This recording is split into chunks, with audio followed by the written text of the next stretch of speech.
안녕하십니까. 소개받은 박소라입니다. 우선 이런 자리에 초청을 해주신 병원협회 이성규 회장님, 그리고 미래의료산업협의회 장세훈 회장님께 진심으로 감사드립니다. 특히 오늘 와서 보니 오늘 25년 첫 포럼이라고 하니 더더욱 제가 더 잘해야 되겠다는 생각이 듭니다. 좋은 희망을 줄 수 있는 그런 강의가 되기를 저도 생각하면서 열심히 전달하도록 노력하겠습니다. 우선 제가 너무 거창하게 제목을 잡았는지 모르겠는데요. 어쨌든 첨단 재생 바이오법을 오늘 여러분께 잘 소개하는 게 필요할 것 같습니다. 저의 오늘 목적은 첨단 재생 의료라는 게 뭐고 이게 어떤 기술을 가지고 어떻게 하는 건지, 그리고 정부는 어떤 식으로 발전시키려고 하는지에 대한 내용을 좀 더 전달 드리려고 하고요. 그게 중요한 부분은 병원을 떼려면 뗄 수가 없다는 그 부분을 정확하게 제가 메시지를 전달 드리고 싶습니다. 그런 걸 이해를 하셨을 때 거기에서 여러 가지 기회를 잡을 수 있지 않을까 하는 생각을 듭니다. 제가 오늘 말씀드린 내용은 일부 정부의 그런 정확한 법과 규제를 전달하는 부분도 있지만 산업진흥이라든지 이런 부분에 대해서는 아마도 저의 의견이 많이 들어갔다는 걸 말씀을 드리고요. 목차는 일단은 기술하고 제품, 산업을 좀 이해를 하셔야 될 것 같습니다. 기존에 여기 계시는 많은 분들은 의료기기 아니면은 의약품, 이 두 가지를 집중적으로 의료 기술에 활용을 하시는데 재생의료가 도대체 어떤 기술이냐 하는 부분, 그리고 이게 제품이 어떻게 되는 건지, 그리고 이게 도대체 형성하는 산업은 뭔지 하는 것에 대해서 제가 조금 이해를 하게 해드리고 싶고요. 그 다음에 이제 이거를 다 관장하는 첨단재생 바이오법이 왜 제정이 되어야만 했는지, 그리고 또 개정된 내용이 뭔지를 말씀드리고, 여기에서 기회와 도전을 한번 찾아보도록 하겠습니다. 그리고 마지막으로 저희 재생의료진흥재단을 간단히 이제 소개하는 그런 시간을 갖도록 하겠습니다. 먼저 첨단재생의료의 개념은요, 첨단재생바이오법이 이렇게 정의가 되어 있습니다. 사람의 신체 구조 또는 기능을 재생회복 또는 형성하거나 질병을 치료 또는 예방하기 위해서 뭘 이용하냐면 인체세포 등을 이용한다고 되어 있습니다. 사실은 앞에 내용을 보면은 이 인체세포 등을 가지고 질병의 예방부터 모든 걸 다 하겠다는 그런 내용입니다. 또 그게 가능합니다. 그래서 결국은 왼쪽에는 기존의 의료가 어떤 정상의 호전 또는 잘 건강을 유지하는 쪽이라면은 재생의료는 좀 더 근본적인 완치를 목표로 한다는 그런 말씀을 드리고요. 물론 아직까지는 완치까지 이르는 기술은 여전히 개발을 하고 있다는 거죠. 그리고 완치를 우리가 100%로 잡는다면은 지금은 20%, 30%, 40% 이 정도라고 생각을 하시면 되겠습니다. 그래서 어쨌든 현재 치료법이 없는 많은 환자들에게 새로운 치료법을 제공할 가능성이 높아지는 게 이 영역입니다. 범위를 말씀드리면은 여기에 이제 용어가 헷갈리시는 분이 있어요. 첨단 재생의료는 뭐고 첨단 바이오 의약품은 뭐냐, 이 두 개를 명확하게 이해를 좀 해주셔야 되는데요. 첨단 재생의료는 연구 단계에서 일어나는 그 기술을, 왜냐하면 제품으로 아직 식약처 허가를 안 받았기 때문에, 그래서 우리가 첨단 재생의료 기술이라고 명을 하고요. 근데 이제는 연구 단계뿐만 아니라 한 단계, 이번에 법이 개정돼서 치료라는 것까지 영역이 확대가 됐죠. 거기에서 식약처의 허가를 득하지 않지만 여러 가지 과정을 거쳐서 우리가 가는 거를 첨단 재생의료라고 그러고요. 첨단 바이오의약품은 식약처의 허가를 받은 제품을 이야기를 합니다. 거기에 분류는 세포만 가지고 치료하는 세포치료제, 유전자를 가지고 하는 유전자 치료제, 조직공학 치료제, 그리고 이런 것들 다 믹스해서 사용을 할 수가 있습니다. 융복합 치료제라고 하죠. 이런 것들을 다 합쳐서 하는 거를 그러니까 그 범위와 종류는 동일합니다. 하지만 연구 단계 허가 전후라고 차이를 명확하게 이해를 해주셨으면 좋겠고요. 그게 이제 채소 조작이 들어가죠. 채소 조작도 분명히 인체세포 등이 들어가지요. 그래서 채소 조작에 대해서 조금 이따가 다시 말씀을 드리도록 하겠습니다. 첨단 재생의료의 핵심 기술은 이게 대표적인 융복합 기술입니다. 그러다 보니 세포가 있어야 되고요. 또 한편으로는 생체 재료를 섞어서 그냥 줄 수도 있는 거고, 아니면 아예 외부에서 키워서 조직을 만들 수도 있는 겁니다. 거기다가 유전자가 이제 더 들어갔죠. 이 네 가지 핵심 기술을 가지고 막 여러 가지로 믹스하시면 된다고 생각을 하시면 됩니다. 그러니 얼마나 많은 조합의 수로 치료제가 만들어지겠습니까? 그리고 꼭 하나의 핵심 기술이 없어도 우리가 여러 가지 다양한 치료제를 만들 수 있다는 그런 특징이 있고, 그렇기 때문에 감히 이 의약품은 글로벌 제약회사 외에는 참 만들기 어려운데 감히 여러 나라들이 한번 도전을 해보려고 하는 부분이 있습니다. 먼저 세포치료제에 대해서 조금 설명을 드리면요. 맨 처음에 조직을 채취를 하고 그 다음에 이제 조직을 채취를 해서 이걸 바로 환자 치료에 쓸 수가 있죠. 이건 의료법 조직이식법입니다. 조직이식이라고 하고요. 거기에서 세포를 분리해서 또 환자 치료에 쓸 수 있습니다. 이게 채소 조작이죠. 의료법에 해당되고요. 그런데 분리한 세포를 가지고 배양을 해서 증식을 하든지 또는 분할을 하든지 유전자를 넣든지 하는 그런 일련의 과정을 할 수가 있습니다. 이게 세포치료제고 약사법에 해당되는 거고, 이 재생의료에서 인체세포 등의 부분에서 우리가 관리를 할 때 이 부분을 이제 중점적으로 이야기를 하게 되죠. 근데 세포치료제의 종류도 그냥 몸에서 나온 세포는 체세포이고요. 면역세포 같은 것들이 여기에 해당됩니다. 특히 이제 자가용골세포를 가지고 치료로 허가를 받았죠. 이제 그런 것도 체세포, 몸에 있는 조직에서 나온 세포를 하는 거고요. 근데 우리 몸에 줄기세포의 그런 줄기세포들이 여러 군데 존재를 합니다. 그래서 이 줄기세포를 뽑아서 하는 거를 줄기세포 치료제라고 하고, 그 중에 성체줄기세포는 여러 가지 세포가 포함이 되죠. 그 중에 이제 제일 많이 알려져 있는, 지금 일반 사람들이 많이 이야기하면서 줄기세포 치료제라고 하는 게 바로 중간엽 세포입니다. 그래서 이걸 가지고 많은 기업들이 지금 줄기세포 치료제를 만들었죠. 근데 여기 이런 MSC는 중간엽 줄기세포는 골수뿐만 아니라 제대혈, 지방, 그리고 여러 조직에서 나옵니다. 여러 조직에서 나오는 이 세포가 사실은 원천 기술이에요. 근데 모기업은 여기 이비인후과 의사가 여기 톤실을 수술을 해서 많이 버리잖아요. 거기에서 줄기세포를 분화해서 또 만들기도 하고요. 이제 그런 일들을 하고 있습니다. 물론 태아줄기세포, 배아줄기세포. 그런데 여기에서 줄기세포를 만들 수 있는 방법이 있습니다. 그게 이제 쇠세포에다가 유전자를 넣어서 줄기세포를 만들죠. 그게 똑같은 기능이 배아줄기세포랑 똑같은 기능을 한다 그래서 이 기술이 시나 야마나카 박사가 한 노벨상을 받은 그런 기술입니다. 세포치료제의 진화를 한번 보면요. 줄기세포 치료제입니다. 우리가 만드는 제품들이 주로 단순 배양한 세포치료제였고, 이게 이제 여러 가지 적응적으로 좀 확대를 하는 게 지금까지의 1세대 줄기세포 치료제라고 할 수 있습니다. 하지만 차세대 줄기세포는 좀 더 이게 효능이 명확하고 이 세포의 특징이 규명이 됐을 때, 그리고 기전이 규명이 됐을 때 이걸 차세대 세포 치료제라고 우리가 할 수가 있고, 이걸 가지고 유전자 넣고 그다음에 조직까지 만드는 이런 일련의 과정을 거치면서 시간이 가면서 기술이 혁신한다는 그런 모습을 보여주고 있고요. 우리는 아마 이쯤에 있지 않을까 하는 생각을 하고 있고, 그런데 이제 그 중간에 꼭 세포를 다 넣어야 되냐? 그게 아니고 거기에서 나오는 어떤 그로스펙터라든지 이런 게 있는 엑소솜으로 할 수가 있고, 이 세포의 종류는 앞서 말씀드린 대로 여러 가지 다양한 세포로부터 나올 수 있는 줄기세포를 가지고 만드는 치료제가 또 여기에서도 굉장히 다양하게 나올 수 있다는 걸 보실 수가 있고요. 그다음에 이제 요즘 급격하게 증가하는 게 유전자 치료제입니다. 유전자 치료제는 두 가지가 있습니다. 하나는 몸에 그냥 유전자를 바로 넣는 치료제가 있고요. 그 다음에 엑스비보라는 유전자 치료제는 몸 밖에서 세포에다가 유전자를 넣어서 이걸 가지고 치료제로 이용을 하는 겁니다. 그러니까 요 두 가지로 나눌 수가 있고요. 그래서 이제 최근에 굉장히 관심을 많이 받는 게 이제 세포 유전자 치료제죠. 유전자를 세포에 넣어서 하는 거고, 이게 대표적인 게 카티, 우리나라의 제품으로는 킴리아라고 이제 들어와 있습니다.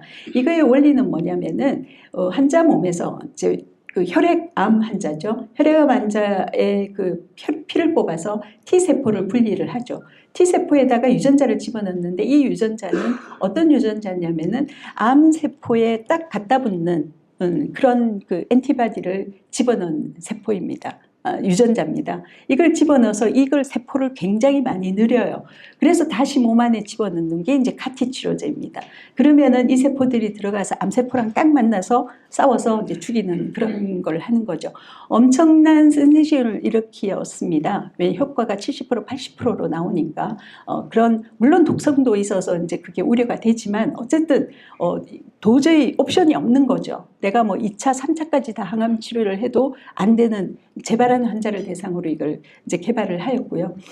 그런데 이게 이제 변하고 있죠. 지금은 자가세포를 이용하지만 아무래도 약이 되려면은 동종이면 더 좋겠죠. 그래서 동종 그 다른 사람의 줄기세포를 가지고 또는 T셀을 가지고도 활용을 하려고 하고 그게 중요한 타겟이 되는 게 제대열 세포가 되겠습니다. 이제 그런 걸 하려고 하고 단지 혈액 종양뿐만 아니라 혈액은 만나기가 쉬워요. 암세포랑 이 집어넣은 카티가 만나기가 좋지만 우리가 고형암이 되게 많죠. 고형암은 조직으로 안으로 들어가야 되니 또 다른 이제 기술이 필요한 거죠. 그래서 조직 그 고형 종양 그리고 뿐만 아니라 심혈관 질환 자가 면역 질환으로 굉장히 확대가 되고 있습니다. 어제 제가 연락받은 거는 외국의 모 기업이 림포마하고 자가 면역 질환을 개발하고 있으니 이거를 한국에서 어떤 의사가 제일 잘 개발을 도와줄 수 있겠느냐 하는 물음이었어요. 그 요청이었습니다. 이제 그런 게 이제 전 세계적으로 일어나고 있다는 말씀을 드리고요. 그리고 개인 맞춤형 인공시장을 예를 들었는데 이게 조직공학입니다. 그러니까 환자의 세포를 뽑아서 어떤 그 조직체를 우리가 심장으로 만들 수만 있다면 아니면은 카데바에 모든 세포를 제거하고 그걸 지지체로 쓸 수도 있어요. 그래서 그렇게 해서 외부에서 많이 키우면은 이렇게 혈관이 만들어진다는 걸 보여주고 있고요. 이거는 현재 그러면은 이런 제품들 첨단 바이오 의약품이죠. 우리나라의 형식으로 빈다면은 발전 향상을 보면은 저는 2015년 이전과 이후로 좀 나눠본다면은 2015년 이전에는 우리나라가 치료제가 꽤 많습니다. 이 도메스틱 이쪽에 우리나라인데 우리나라는 연두색밖에 없어요. 연두색은 바로 세포를 그냥 단순 배양한 겁니다. 이게 많고 특히 여기 빨간 표시한 거는 줄기세포 치료제를 우리가 2011년, 12년에 왕창 내면서 세계의 관심을 굉장히 많이 받았습니다. 하지만 그 이후에는 사실은 우리나라 하나도 제품이 없어요. 도메스틱으로 개발된 제품이 하나도 없다는 거. 그리고 수입된 유전자, 세포 유전자 치료제, 이런 것들이 지금 우리나라에 허가를 받아서 시장에 진입을 해 있는 상황입니다. 하지만 글로벌 동향을 보시면은 초록색은 앞서 말씀드린 대로 세포를 가지고 하는 치료제인데 뿐만 아니라 조직공학 치료제도 많죠. 그리고 유전자 치료제가 급격하게 증가를 하고 있습니다. 이게 이제 큰 추세인 거죠. 그런데 이제 재생의료 기술을 우리가 한번 좀 정리를 해보면은 합성의약품하고 비교를 해보면은 합성의약품은 무조건 단일 제제죠. 하지만 굉장히 많은 기술들이 융합이 되어 있고 게다가 살아있는 세포다 보니 이게 몸 안에 들어가서 어떻게 변할지 모르는 거죠.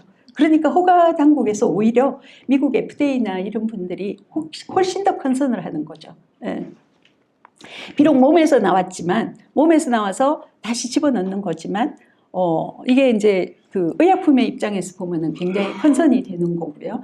그 다음에 너무 고가예요. 그러니까 합성의약품은 대량 생산이 가능하지만 이거는 세포를 배양한다는 자체는 그것도 오염이 되지 않게 배양한다는 엄청난 많은 비용이 들어가고 아까 유전자를 넣고 특히 킴리아가 5억인데요. 우리나라에서는 3억 5천원으로 보험 등재를 하게 되는데 이 경우는 한국에서 혈액을 채취해서 그걸 미국의 본사에 보냅니다. 그 본사에서 만들어서 다시 보내는 거예요. 로지스틱 비용이 어마무시하게 드는 거죠.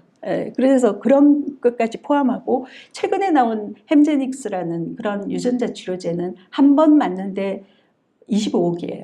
그런데 이걸 한 4번 정도를 맞아야 된다니 이게 건강보험적인 측면으로는 굉장히 문제가 있을 뿐만 아니라 사실은 위기입니다. 이 분야의 위기이기도 해요. 그래서 제가 나중에 이걸 어떻게 보건의료 딜리버리 시스템을 좀 혁신을 할 필요가 있다는 말씀을 지금 이제 조금 자진해 드리고 나중에 그 말씀을 다시 드리도록 하겠습니다. 그리고 무엇보다도 대부분 의약품이나 수술은 의약품은 경구, 주사 뭐 이런 걸로 끝내는데 여기는 주사도 하지만 대부분의 이식을 많이 해요. 그러니까 시술과의 연관성이 너무나 높습니다. 의사의 시술이 그게 이제 깊숙이 개입이 되어 있는 거고 그것 때문에 유효성이 굉장히 차이가 나요.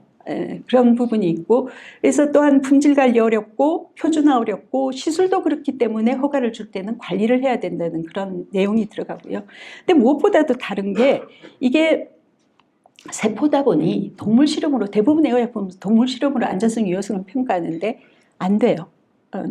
사람 세포를 동물에서 본다는 게 말이 안 맞죠. 그래서 여기에는 일단 무조건 조기 임상을 해야만 하는 그래서 가능성을 봐야 되는 게 있고 이런 여러 가지 특징 때문에 유럽, 일본, 미국에서 이걸 제3의 제품으로 분류를 하고 있습니다. 그래서 이제 법이 생겨야 되는 근거가 된 거고요. 그리고 또 하나 중요한 거는 이 환자 접근성의 특징이 다른 거예요. 그러니까 대부분 의약품은 약은 임상시험 때 제일 먼저 환자한테 접근할 수 있고 허가를 받아서 하는데 이쪽은 그렇지가 않아요. 왜냐하면은 정말 이 환자가 아까 킴리아를 처음 주사 맞은 환자예요. 도저히 방법이 없으니 8살 때 이걸 맞게 되고 지금 굉장히 어여쁜 성숙한 여성으로 성장을 하기까지 건강하게 살고 있는 거죠. 이 환자인 경우에 1년마다 이걸 들고 찍어요. 1년 살았다, 2년 살았다, 3년 살았다 이러면서.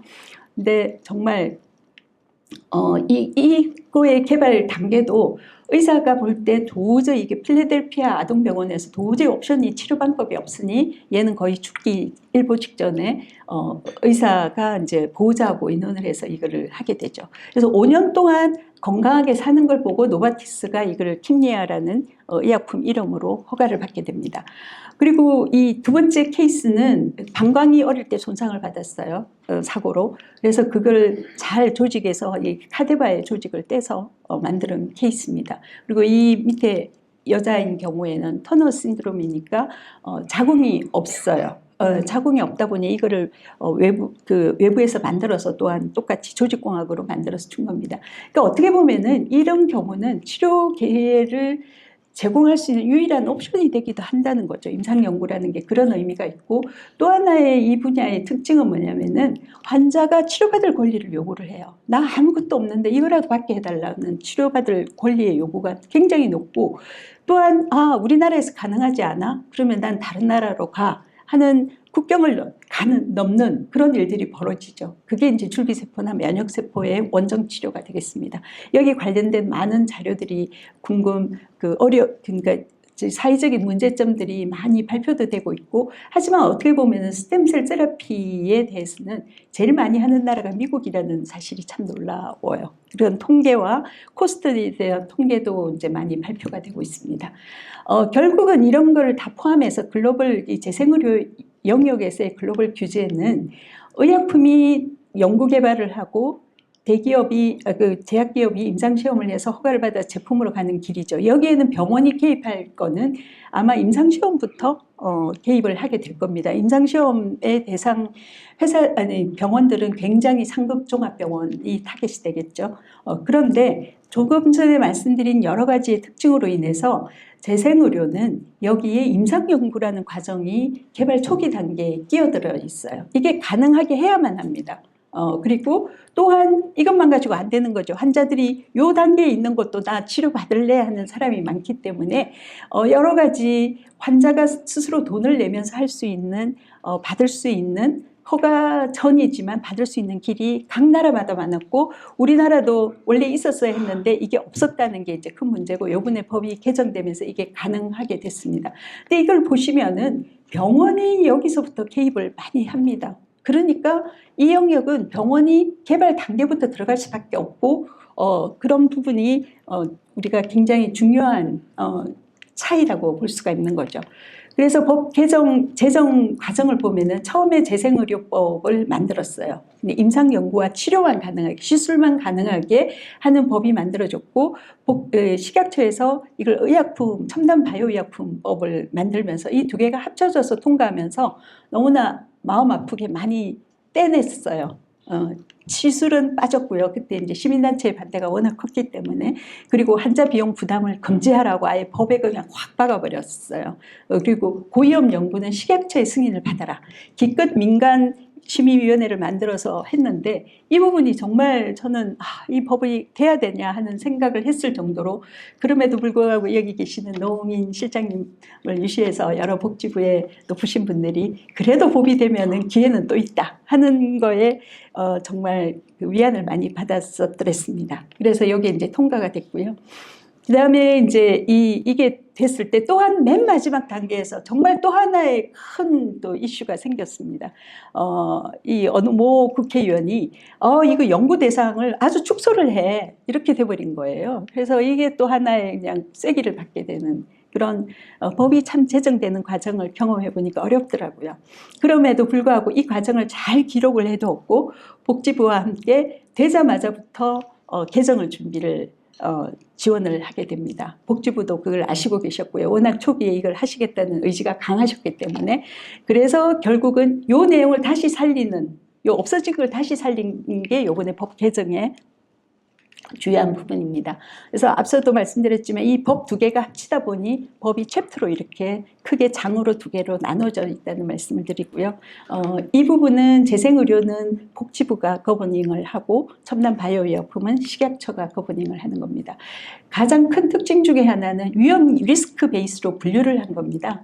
저위험 같은 경우에는 자가세포를 활용한 최소한의 조작을 여기에 포함을 했고요.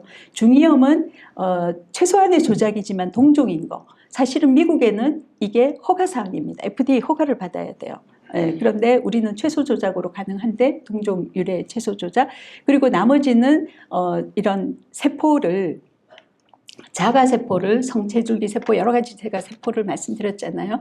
이거를 배양한 거를 이제 중위험에 포함을 하고요. 그러니까 배양 이상은 다 중위험 이상이 되는 거고, 그 다음에 이제 굉장히 유전자를 넣었다든지 하는 그런 부분, 그리고 배아줄기 세포라든지 이런 것들이 고위험에 들어가게 되겠습니다. 재생의료 규제의 이제 개정 전이죠. 처음에 5년 동안 우리가 운영한 게 바로 이겁니다. 크게 임상연구와 임상시험으로 나뉘어져 있었고, 우리가 관심 있는 부분이 이 부분이니까 범위는 동일하고요. 고위험, 중위험, 저위험으로 나눠서 하고, 이걸 누가 통과시키냐. 본래는 임상은 다 식약처가 승인을 해야 되는데 우리나라 식약처가 꼼짝을 안 했던 거죠. 그래서 이게 첨단 재생의료 심의위원회라고 민간중 심의위원회가 있습니다. 여기에서 통과를 하고, 하지만 법이 합쳐지면서 이 고위험을 식약처장의 승인으로 이제 끼워 넣는 바람에 여전히 여기에 큰 지금 허들이 존재를 하고 있습니다. 그리고 이건 누가 할 수 있느냐? 첨단 재생의료 실시기관, 병원이나 의원이 하는데 이거는 사전에 지정을 받아야 됩니다. 그리고 모든 결과는 안전관리기관에 등록을 하게 되어 있습니다. 그게 이제 굉장히 다르고, 그럼 세포는 어디에서 공급을 받냐? 물론 최소 조작은 병원 자체에서 만들 수가 있지만 배양을 하는 부분은 다 세포처리 시설에서 해야 된다는 거, 이거는 따로 허가를 받아야 됩니다. 식약처에. 그래서 이렇게 복잡하게 나눈 이유는 바로 이게 아직까지 많은 위험에 대한 우려가 있는 부분이기 때문에 리스크를 분산을 해놓은 겁니다. 그렇게 이해를 하시면 되겠습니다. 왜 이렇게 복잡하냐 하시지만 일단 그렇게 리스크를 분산하고 또한 전문적인 그런 서포트를 받기 위해서 한다고 생각을 하시면 되고요. 이 모든 것들을 좀 지원하는 기관이 첨단 재생의료 지원 기관이고 저희 재단이 바로 이걸로 인정을 받았습니다.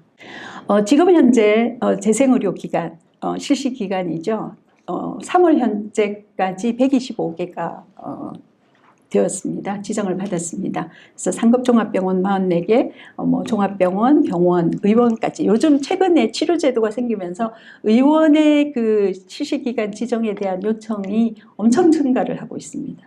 굉장히 많이 증가를 하고 있습니다. 지금도 저희 직원이 너무 수가 적어서 이거를 감당을 다 못하고 있는 그런 상황이고요. 지금 그런 거고 기대가 굉장히 많다는 걸 느낄 수가 있습니다. 세포처리 시설은 회사가 대부분, 왜냐하면 GMP 시설이어서 회사가 대부분 운영을 하고 있고, 의료기관 내에서 약간 그 인스티튜셔널 GMP라고 하는데 기관에서 운영하는 GMP의 수준에서 운영하고 있는 게 10개, 그다음에 국가나 공공기관이 하는 데가 2군데 있습니다. 주요 개정 내용은 크게 이제 2가지로 만약에 썸머리를 한다면은 임상연구, 그 아까 제한됐던 걸 확 풀었습니다. 그래서 임상연구도 모든 질환에 할 수 있고요. 그 다음에 치료 부분이 새로 신설이 됐다는 거. 이게 이제 굉장히 큰 변화입니다. 나머지는 제가 이 부분은 좀 그 이후에 설명을 하도록 하겠습니다. 그럼 법 개정 후에는 어떻게 되느냐 하면은 여기에 아까 복지부가 관할하는 이 첨단 재생의료 챕터에 임상연구만 있었는데 치료가 있었고 치료를 하는 기관 그리고 안전관리 이 부분은 다 동일합니다. 임상연구와 동일하지만 이 부분은 어떻게 병원에 한정적으로 기간도 5년이 맥시멈이고요. 장소도 병원 그 허락받은 병원에서만 하는 거고 그다음에 중요한 거는 환자한테 돈을 받을 수가 있다는 게 이제 그러니까 비급여로 저희들이 법적으로는 비급여로 되어 있습니다. 그 과정을 지금 표시를 하고 있고요. 이것도 치료제도도 위험도에 따라서 조금 차별을 두고 있습니다. 저위험은 문헌조사에 의해서 물론 연구도 할 수 있어요. 저위험도 내가 좀 새로운 기법을 통해서 하겠다고 하면은 연구도 할 수 있고 그런데 문헌조사를 통해서 첨단 재생의료 실시기간이면은 그 계획서를 제출해서 심의위원회 통과만 되면은 어떤 병원이든 하실 수가 있습니다. 근데 중위험은 첨단 재생의료 임상연구를 수행한 첨단 재생의료 실시기간입니다. 그러니까 사전에 임상연구가 있어야 됩니다. 그리고 그걸 베이스로 해서 그 기간뿐만 아니라 이 동일한 절차나 세포를 이용하는 다른 첨단 재생의료 실시 기간도 가능하다는 겁니다. 근데 고위험은 일단 위험도가 있기 때문에 그 임상 연구를 실시한 병원에서만 가능합니다. 그게 이제 위험도에 대한 차이고요. 추진 체계는 앞서 말씀을 드렸고요. 그 과정은 처음에 병원이 신청을 하면은 심의위원회에서 보고 허락을 하면은 이제 진행을 하게 되는 거고 보건복지부가 이 모든 거에 그 리더십을 가지고 거버닝을 하고 있고요. 세포처리 시설 이 모든 보고들은 다 안전관리 정보들은 안전관리 기관에 다 정보가 모이게 되어 있고 되어 있습니다. 안전정보 시스템은 이 조금 전에 제가 모든 거는 안전관리 시스템 기관에 그게 국립보건연구원에 있습니다.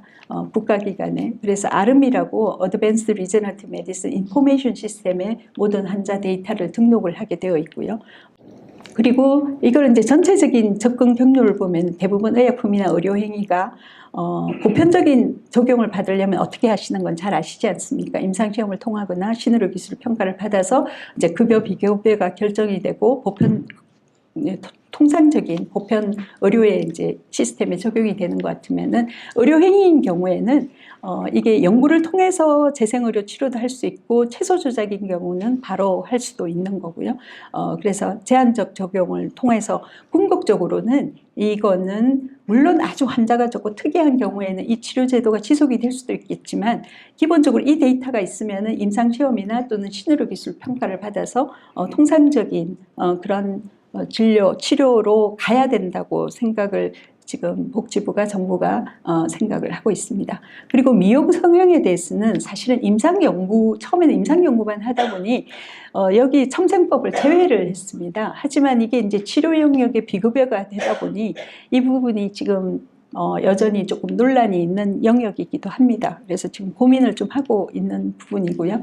그럼 병원 의료 산업의 측면으로 살펴본다면은 이 의약품 내에 바이오 의약품이 있고 그 안에 첨단 바이오 의약품, 재생의료 제품이 있는데 이 성장 곡선이 그 성장률이 제일 높아요. 굉장히 높고 모든 사람이 그걸 인정을 하고 있고 그런데 우리나라의 이 재생의료의 시장은 너무 적어요. 글로벌 시장이 한 1%밖에 안 되는 거죠. 과연 이 1% 가지고 우리나라가 리더십을 잡겠다? 거의 불가합니다. 어떤 나라도 여기에 들어오지 않아요. 그러니까 지금 정부가 고민하는 거는 이 시장을 어떻게 확대할 거냐. 이 시장의 확대에는 아마도 이 우리가 치료제도가 굉장히 큰 역할을 할 수 있을 거라고 기대를 하고 있습니다.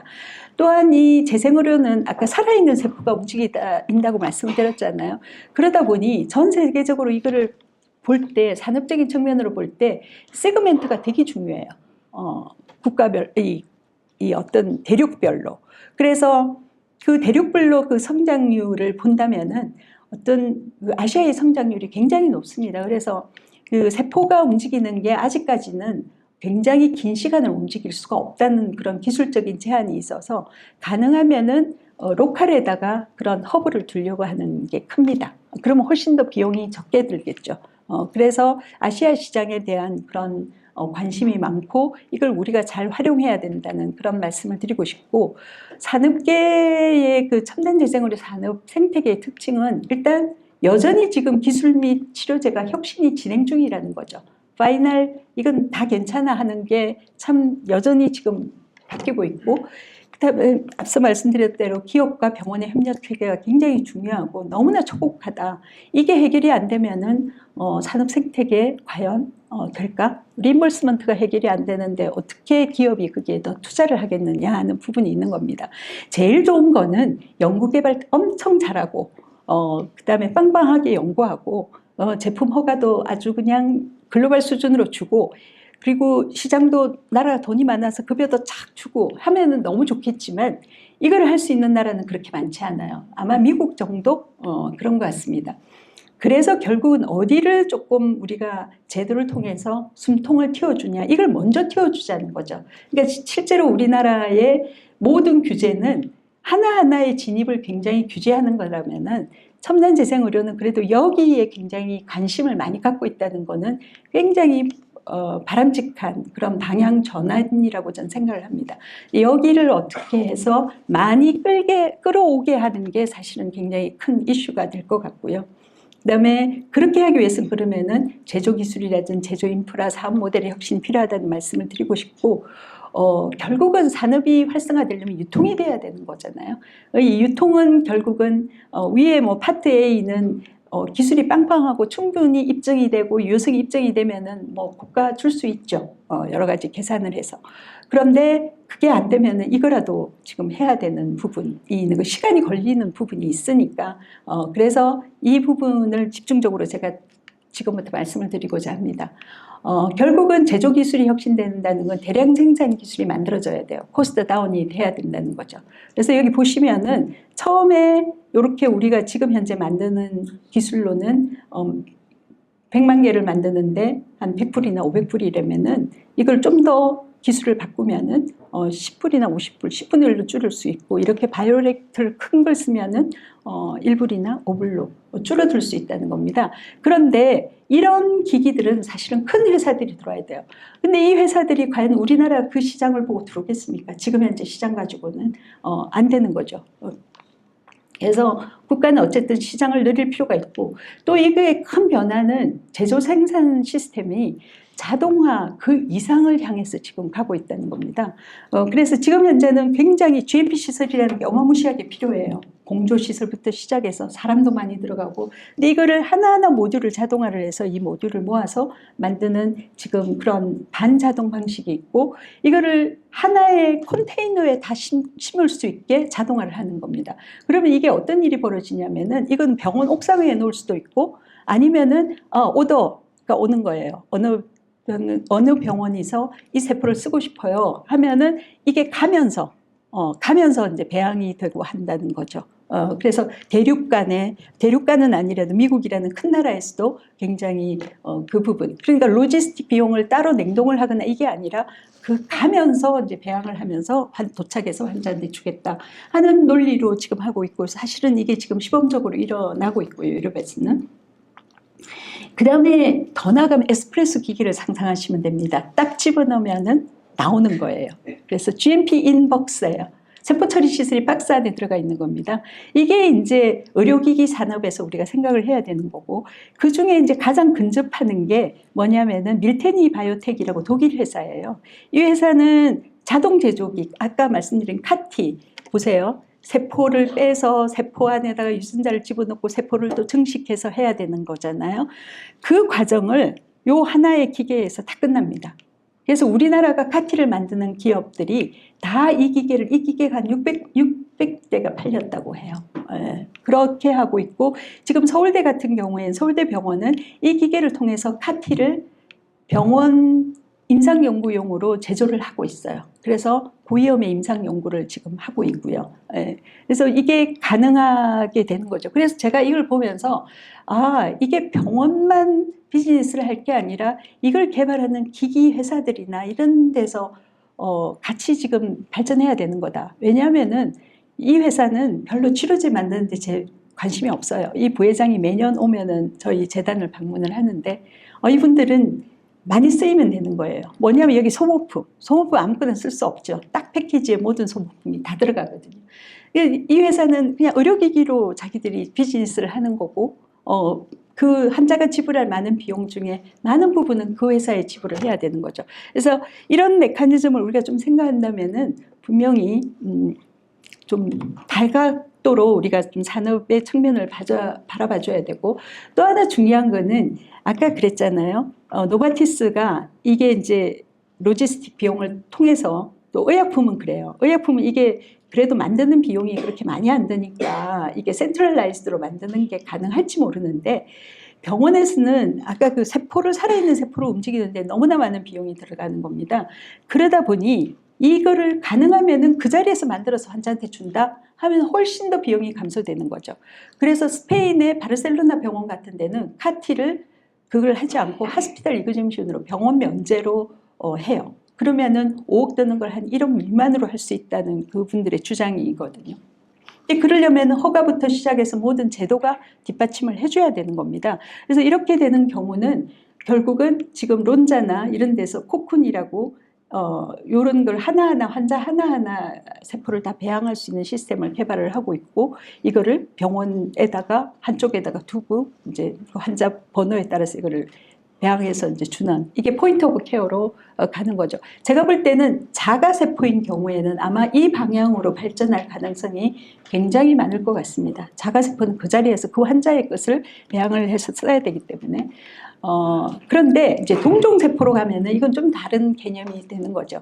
그래서 제가 병원과 기업의 그 협력 모델을 본다면은 지금 자칫 잘못 메시지가 가면은 병원에서 만들어서 배양해서 환자한테 주면은 내가 이익이 많겠네. 그거는 굉장히 잘못 생각하시는 겁니다. 왜냐하면은 대만 같은 경우가 저희들보다 좀 일찍 이런 제도를 시작을 했어요. 그런데 처음에 많은 그 대만의 사립병원들이 GMP 시설을 만들었다고 합니다. 그래서 제가 몇 번을 갔었거든요. 근데 이게 GMP 시설을 운영한다는 게 어마무시하게 돈이 드는 겁니다. 지금 벤처 기업들이 다 문을 닫고 어려울 때 제일 큰 게 이 GMP 시설 운영이에요. 왜냐하면 사람이 들어가야 되고 프로세스를 해야 되기 때문에. 그래서 이 부분에 대해서 지금 그 기업과 협력을 통해서 일어난다고 하죠. 그래서 우리도 세포 처리 시설이라는 게 기업 거를 이제 활용을 하시는데, 단 병원이 꼭 갖고 계셔야 될, 좀 디벨로프먼트 시켜야 될 저는 비즈니스는 이거 원료세포에 대한 거라고 생각을 합니다. 다행히 식약처가 첨단 바이오의약품 법을 만들면서 이 제조의 과정을 두 개로 분리를 했어요.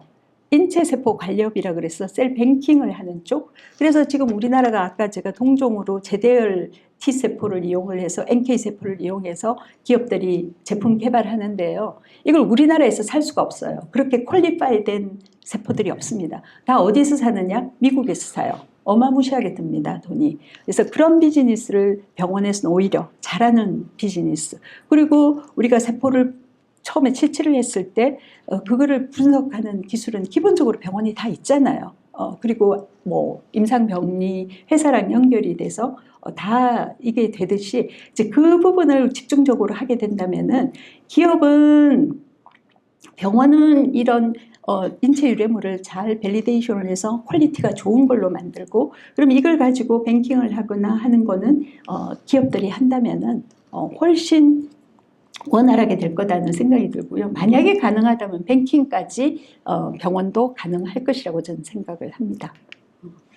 그리고 메디컬 투어리즘입니다. 제가 이거는 차마 근데 이거 해야 된다고 저는 생각을 합니다. 이게 이제 제가 최근에 이 홈페이지 스템셀 투어리즘 쓰면은 이런 게 있어요. 베스트 스템셀 트리트먼트 인 더 월드. 세계에서 가장 잘하는 스템셀 트리트먼트 자리가 어디냐, 뭐 이런 것들이 나와요. 그리고 가격은 얼마고 렌즈가 어떻고, 근데 한국은 꼭 들어가긴 합니다. 그리고 여기에 보면은 마스터 카드에서 이 부분을 플랫폼을 지금 그러니까 해외에 가서 스템셀 치료를 하는 환자들에게 이런 거를 이제 비용을 하게 하겠다 하는 그걸 하면서 여기에서 다른 국가의 이제 여러 가지 부분을 분석을 했는데 한국에 대해서 언급이 있습니다. 사우스 코리아가 여기에 들어가면 사우스 코리아는 이점이 있다는 거죠. 여기 보면은 특히 강한 부분이 트랜슬레이셔널 메디슨입니다. 그러니까 임상 연구와 그다음에 이 하는 그 의료의 그 영역에 굉장히 우수성을 이야기를 했고요. 그리고 이게 보면 레귤레이션이 굉장히 엄격하다 하는 게 나쁜 의미가 아니고요. 그렇기 때문에 신뢰도가 높다는 겁니다. 그래서 거기서 허락하는 거는 신뢰도가 있다 하는 거죠. 그러니까 완전히 방만하게 이걸 하게 하면은 결국은 그 급은 낮아진다는 그런 생각이 들고요. 궁극적으로 우리가 이거를 큰 산업화를 하려면은 어느 정도의 규제와 이 규제를 합리적으로 운영하는 그런 마인드, 이런 부분들이 뒷받침이 된다면 충분히 저희들은 메디컬 투어리즘, 스템셀 투어리즘으로도 가능할 거라고 봅니다. 또 하나는 의료계 인식 변화가 필요합니다. 왜냐하면 미국 사례를 보면요. 제가 앞서도 말씀드렸지만 여기 보시면은 제일 많은 게 미국이에요. 클리닉이 제일 많아요. 그럼에도 불구하고 큰 소리 없이 뭐 하고 있잖아요. 그런데 여기에는 제가 학회를 가면 꼭 하는 게 벌써 재생의료에 대해서 아카데믹 학회가 생겼어요. 그리고 그 자체에서 이게 대한 그 관련된 인력에 대한 전문의 자격증도 주고요. 굉장히 교육을 많이 시킵니다. 이 교육 중에 굉장히 큰 부분이 바로 여기 제가 나오진 않았는데 에티컬 교육이 굉장히 많습니다. 그걸 명확히 이걸 이해하고 어떤 부분이 어떤 문제가 있고 하는 거를 명확하게 알리게 하는 그걸 통해서 이제 전문의 자격을 주는 그런 걸 볼 수가 있습니다. 그래서 우리도 의료계 또는 병원협회 차원으로 이런 어떤 움직임이 좀 필요하지 않을까 하는 생각이 들고요. 간단히 재단을 소개하면은 저희 재단은 21년도에 법의 그 시행과 함께 재단 설립이 되고 기관으로 지정을 받았습니다. 우리 노홍인 실장님께서 그때 큰 힘이 되어주셔서 이 자리를 빌려서 다시금 감사드립니다. 뿐만 아니라 저희들이 이제 아까 임상연구는 국가에서 환자로부터 돈을 받을 수가 없습니다. 그래서 국가에서 정부에서 돈을 마련했는데 저희들이 그 R&D 비용을 가지고 있고요. 그리고 제가 이제 처음에 그 재단을 만들고 이사장으로 있다가 이제 원장으로 상근으로 근무를 하게 됐고요. 그리고 세포 기반 인공혈액 기술 개발 사업단도 저희들이 가지고 있습니다. 조직을 보시면은 우리 재단을 경영하는 부분 그리고 정책을 지원하는 부분입니다. 특히 여기에 보시면은 인재 양성팀은 그 실시기간을 지정받는데 필수 인력들이 있습니다. 그 필수 인력들의 교육 프로그램을 저희들이 여기서 운영을 하고 있고요. 그리고 올해 첨단재생의료 사업본부가 생겼습니다. 처음에는 임상연구 지원 사업단만 운영을 하다가 여기에 실질적으로 임상연구를 지원하고 치료제도를 지원하는 팀이 만들어졌습니다. 그래서 저희들이 굉장히 밀착된 컨설팅 업무를 앞으로 시작을 하려고 합니다. 그리고 중요한 거는 실시기간 지정팀이 있습니다. 바로 그래서 아까 말씀드린 실시기간의 지정은 저희 재단이 복지부와 함께 모든 재단이 실무를 하는 부분입니다. 그래서 실시기간 지정은 이 자세한 내용은 궁금하시면 저희 재단에 오시면 되겠고 혹시 끝나면은 우리 실시기간 지정 팀장이 지금 배석을 하고 있습니다. 물어보시면 될 것 같고 전문 인력 양성도 이제 기본 온라인 교육으로 저희들이 하게 되어 있는데요. 치료 제도가 신설이 되면서 바뀐 게 있습니다. 그때는 이 온라인 교육만 하면은 그러니까 이 교육 이수 자격이 없으면 실시기간 지정 요건이 미비돼서 받을 수가 없습니다. 근데 이거는 기본적으로 있는데 지정되고 난 뒤에 이제 보수 교육에 대해서 저희들이 조금 더 하나를 더 단계를 만들었고요. 그 다음에 치료 교육, 치료를 하시는 의사 선생님들의 교육을 굉장히 강하게 집어넣습니다. 다른 나라에 비하면 좀 약합니다. 그런데 이 부분이 앞서 말씀드린 어떻게 보면은 그 미국의 그 전문의 자격을 주는 그런 교육과 좀 유사한 치료 제도를 명확히 이렇게 이해시키고 윤리적인 부분 이런 부분들을 저희들이 교육을 하게 이 부분이 좀 강화된 것을 말씀을 드리고요. 그리고 재단은 임상연구지원사업단을 가지고 있고 그래서 고위험인 경우는 연간 10억 원 지원을 하고 있고 2년 동안 그다음에 중위험은 연간 5억 원, 저위험은 3억 원을 지원을 하고 있습니다. 그리고 이게 작년으로 끝났어요. 그래서 올해 또 복지부가 새롭게 연구비를 마련해서 지원을 하고 더 이제 뭐 재현성을 하기 위해서 더 하는 그런 임상까지 지원을 저희들이 확대를 하였습니다. 그리고 이번에 치료제도가 생기면서 재단의 역할 중에 하나가 저희들이 치료 비용에 대한 조사 분석 업무를 맡았습니다. 위탁을 받았습니다. 그래서 아마도 이제 치료 제도가 시행이 되면은 실질적으로 그런 코스트에 대한 부분 그리고 분석 같은 것들을 저희 재단에서 하게 되겠고요. 또 이제 여러 가지 문제가 생기거나 아니면 그 계획에 확인하는 그런 현장 조사를 저희들이 하게 될 것입니다. 그리고 굉장히 어려운 부분이지만 이건 해야 되는 게 광고 모니터링을 저희들이 하게 될 겁니다. 지금 강남에 너무 난립을 하고 있고요. 또 다른 지역도 마찬가지고 그래서 과대 광고에 대한 걸 하고 있고 지금 의협과 의협의 그 병원 광고에 대한 부분과 저희들이 같이 하는 부분을 서로 공유하는 부분을 논의를 하고 있습니다. 그리고 저희 재단은 여러 가지 국내외 파트너십을 하고 있고요. 여기 아마 우리가 하여튼 병원협회랑도 저희들이 MOU를 맺었고 글로벌 파트너십도 하고 있어서 실시간으로 저희들이 필요한 뭐 제도에 대한 그런 공유라든지 이런 부분을 하고 있습니다. 그리고 우리는 결국은 우리나라가 그럼 어떻게 해야 되나? 아까 시장이 너무 작잖아요. 이거 가지고 안 됩니다. 그래서 이거를 전체 아시아로 좀 확대하는 방안, 그리고 우리가 허브가 되는 방안, 그렇게 하기 위해서는 첫째는 제도가 아까 임상연구에 대한 걸로 국가가 지원한다고 그러니 지원하는 펀드를 우리가 갖고 있다 그러니까 제가 며칠 전에 일본 그 학회에서 발표를 했거든요. 그랬더니만 그 투자자들이 방문하겠다고 그렇게 이야기를 하더라고요. 그러니까 그만큼 이게 임상 결과를 얻는 게 글로벌 사회에서는 굉장히 중요한 겁니다. 이게 없으면은 투자를 못 하는 거죠. 그래서 충분히 우리나라는 가능성이 있다는 말씀을 드리는 거고요. 이걸로서 마무리하겠습니다. 감사합니다.